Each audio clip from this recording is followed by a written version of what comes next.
আলহামদুলিল্লাহ। এখন আমরা আছি টোকিও কামি। এটা হচ্ছে দিয়ানাথ তুর্কিশ কালচারাল সেন্টার। এটা আমাদের বাসা থেকে প্রায় 35 কিলোর মতো দূরে। এখানে আমরা আসছি মাসাল্লাহ।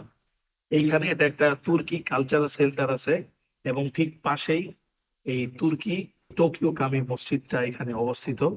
তো এই মসজিদটা কবে হয়েছিল ভাইয়া বলেন তো? এটা 1938 সালে প্রথম পুনর্নির্মাণ করা হয় এবং এটাকে পরে সংস্কার করে তুর্কি সরকার 1998 সালে নতুন করে নতুন করে এটাকে রিবিল্ড সংস্কার করা হয়। করেছে। আর এই মসজিদে প্রায় 1000 থেকে 1200 মানুষ একসাথে নামাজ পড়তে পারে।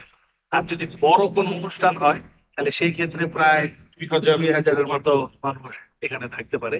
এখন যেই জায়গাটায় আমরা, এটা হচ্ছে একটা কালচারাল সেন্টার। আপনারা ডানে বামে দেখতে পাচ্ছেন এখানে বসার জায়গা আছে, মানে হচ্ছে এখানে কোরআন শরীফ শিখায়, এখানে অ্যারাবিক ক্লাস হয়, এখানে অনেক ধরনের ইসলামিক জাপানের বুকে ইভেন্ট তারা করে থাকে।